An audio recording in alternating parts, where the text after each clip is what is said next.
Hello, everyone, and welcome to your first look at the City of Phoenix 2016-17 City Manager's Trial Budget.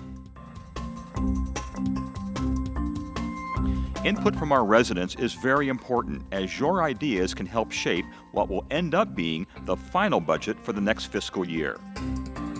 The final budget is important because it provides the plan for how the city will spend taxpayer money and how services that you depend on could be impacted. I think the City Manager's Trial Budget provides a great pathway for us to continue providing the outstanding services that Phoenix residents expect, and it gives employees the opportunity to continue to provide that great service every day.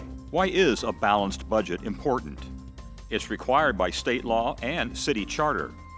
In this trial budget, there is a $60 million surplus that can be used to improve essential services that will benefit the community. Examples include public safety needs, employee compensation, and restoration of some programs and services. So how does the funding work? Funding for the city budget comes from three sources: the general fund, enterprise funds, and special revenue funds. Examples of general fund city departments include police, fire, the library, parks and recreation, and streets. Enterprise fund departments include aviation, water services, solid waste services, and the convention center. Special revenue funds account for designated sources of money for a specific purpose, like sales tax dollars for the hiring of police officers and firefighters, and funds for public transit. So how did we get here? Under the leadership of the Mayor and City Council, we are glad to say the budget is balanced. The Mayor and City Council have really set the tone and direction for our city staff and employees to be focused on innovation and efficiency. Here's just some of the ways that happened. First, eliminating 119 vacant positions and other administrative savings actions that will result in an overall savings of just over $11 million. Second, there is a one-time carryover of $25 million from last year's surplus. Also, the city is saving by making needed adjustments to the Workers' Compensation Fund and has sold extra police helicopters that were too expensive to maintain. Did you know that Phoenix has reduced administrative expenses and has the smallest number of employees per capita in over 40 years? And while still providing great services, the city has reduced authorized staffing levels by more than 2,700 positions. That is 16% since 2007. Also, city staff is constantly finding innovative ways to save money. Did you know that since 2010, we have saved $106 million in taxpayer funding? Some examples. The municipal court. It saved almost $600,000 by eliminating a criminal courtroom and a civil courtroom due to lower court volume. Plus, a new process with copy services. By reducing the number of printers and copiers citywide and securing more competitive rates with copy contracts, the city should save hundreds of thousands of dollars each year. Now to rising pension costs, which continue to be an important issue. Thanks to the leadership of the Mayor and City Council and actions taken by voters, the savings from reform efforts will reach $1.1 billion over a 23-year period. And what a difference a year makes. Last year's 5-year forecast projected a deficit of up to $58 million. But with guidance from the Mayor and Council and the efficient work of city staff, that deficit was eliminated without reducing services to the community. Mayor and Council also expect us to provide great service, and that's what the city employees work to do every day. One of the biggest challenges the city faces has to do with how the city will continue to make its debt payments for voter-approved capital projects. We're at a place where we need to make tough choices, like any of us during the recession, where you may have lost a job or your wife may have lost their job, and your income changed, and your bill stayed the same. So the City of Phoenix is at that point now. Several options will be discussed, including increasing Phoenix's combined property tax rate. Phoenix has had the same rate for 20 years. That means since 1995, residents have paid $1.82 per $100 of assessed value for property tax. The rate has gone unchanged while the city's population grew and important services developed, like new fire stations, parks, and libraries. The city has been using a reserved fund to help pay off that debt. This has relieved homeowners from increases in property tax rates, especially during the recession. What other cities in the valley, after the recession, they started to, when their assessed valuation changed, the values of their properties changed, they started to float their rate up and down so that they levied the same amount of money, brought in the same amount of income. What the City of Phoenix did, we thought that we would give our taxpayers relief. So we kept the rate at $1.82. In the meantime, the city had debt to pay, so a reserve fund was used. This relieved homeowners from increases in property tax rates, especially during the recession. But now that well of backup money is finally running dry, and the city needs to raise an additional $37 million to pay the debt service.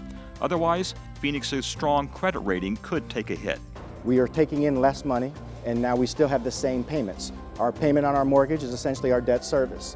That's what we have to continue making. At the same time, we have other sources or other services that we provide. Those costs have also increased, and our ability to make those payments has gotten tougher and tougher. The budget lays out 5 ways to solve this. A detailed explanation of these options are in the trial budget summary booklet, handed out at all public meetings and online at phoenix.gov/budget. Option number 1, increase the combined property tax rate by 35 cents to $2.17. This would equal an additional $4.25 per month on an average single-family home, about 14 cents a day. Even at this rate, the average single-family homeowner will still be paying less than they did back in 2009. We could continue to provide services, infrastructure, pay our debt at the lowest, cheapest possible cost, and maintain a very strong bond rating and provide our citizens with good services for many years to come. Option number 2, generate $37 million in other ways by increasing a local sales tax, a food tax, or perhaps an addition to your city services bill. Option number 3, use all of the $60 million surplus to provide property tax relief for 2 years. That means no money would be available to restore employee concessions or add community services, including those cut in previous years. Now keep in mind, with this option, the city would still need to find a solution to this problem in 2 years, and this could hurt the city's strong credit rating. Option number 4, use some of the surplus money to provide tax relief for 1 more year, along with some of our reserve funds. But the issue will have to be addressed again next year. Now, with this option, the city could improve some proposed services, but not all. And this option could hurt the city's strong credit rating. Some of these other options are short-term, which means they're only going to provide a solution for 1 year, maybe 2 years. And it really is just kicking the can down the road, and we will be back in this situation in a couple of years asking for a solution from our citizens.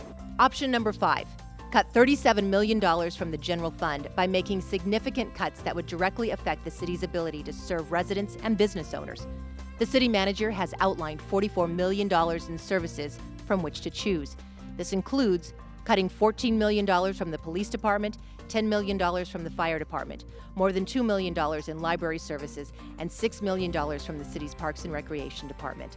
In a service business like the city, dollars translate into the people who provide the services, like 911 response, recreation programs, senior and youth services, and more.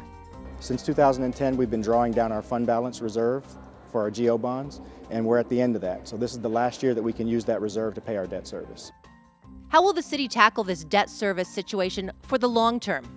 The plan is to refund and restructure bonds as long as rates remain where they are now. Until then, one of the mentioned 5 options must happen in order to pay the city's debt service for the facilities we've built.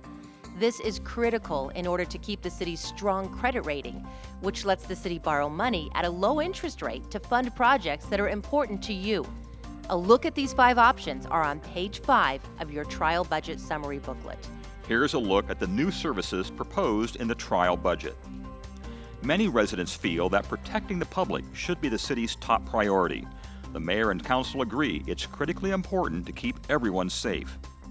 That's why public safety and criminal justice amounts to 72% of the general fund in this trial budget. The new budget adds $2.4 million for the first year of a 3-year, $11 million plan for Phoenix police officers to start using body cameras. Well, body cameras mean a lot of things. Safety is one of them, transparency is one of them, trust is another thing. For our residents, it allows them to have greater confidence in their police department. The budget will also allow the department to hire a director of employee assistance and wellness.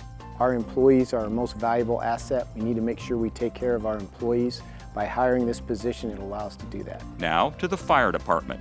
The budget would spend $2.8 million in one-time costs to replace the obsolete Emergency Transportation Billing System, known as EPCR. We are the last large city in the state of Arizona to move forward with EPCR.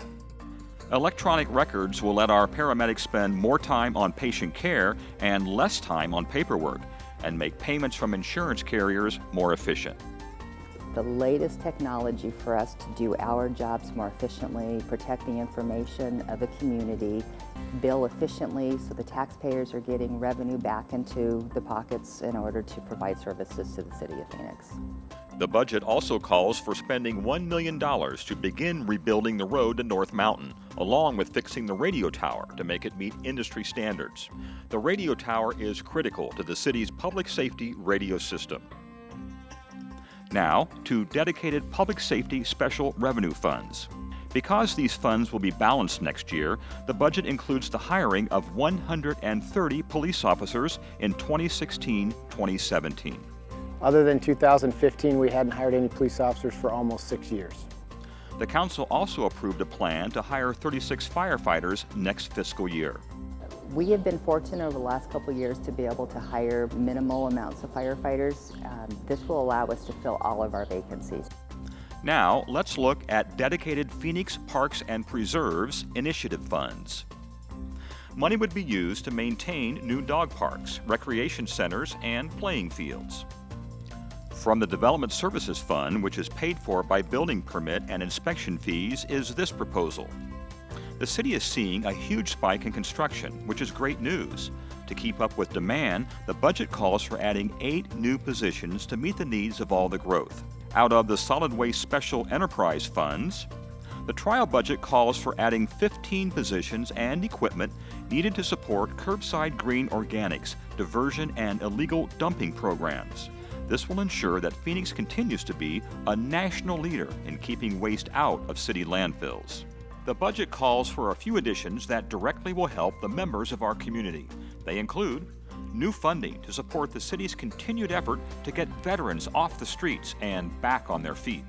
So the proposed funding will support peer navigators who help veterans living on the street make all the connections they need to make to get into housing and stay housed. And money to add staff and supplies for after-school programs for disengaged youth. This funding would really allow us to increase our programming by offering STEM programs, physical activities, as well as interaction between the youth and adults in many of our city parks. Looking ahead, one of the biggest challenges to the general fund continues to be the cost of employee pensions. The trial budget reflects an increase of $15 million in civilian employee pension costs.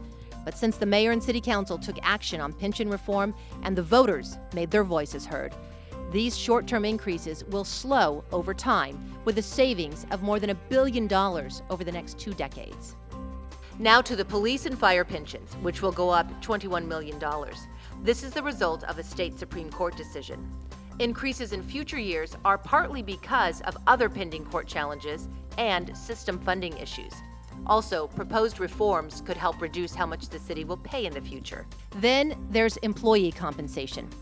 For 6 years, city employees have been part of the shared solution of our budget issues, agreeing to almost 6% in cuts to compensation. 4.2% of that is still in effect. The trial budget proposes to responsibly restore some of it, 2.6%, or $44 million, over the next 2 years. This is an investment in our most valuable resource, the workers. As a service business, the city depends on good workers to provide outstanding services. Keep in mind, the budget hasn't been adopted just yet. Your input is important, and the City of Phoenix wants to hear from you on what the upcoming budget should look like. The budget is really for the people of Phoenix, and so for it to be the best budget possible, it needs to reflect what people have to tell us, and that's why we're out to listen to the residents in the trial budget.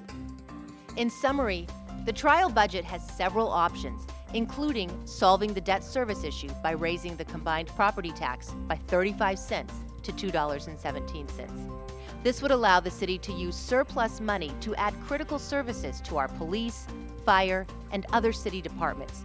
It would also allow the city to restore some concessions made by city workers 6 years ago. 15 public hearings will take place this month across all council districts, and you are encouraged to attend.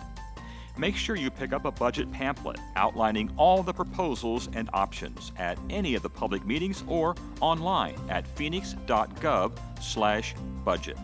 You can also send your comments or questions to budget.research@phoenix.gov, or to reach us by phone, call 602-262-4800. You can also comment on social media by using #PhoenixBudget. Thank you for attending this budget hearing and being part of a very important process. The City of Phoenix is committed to its mission of improving the quality of life in Phoenix through the efficient delivery of outstanding public services.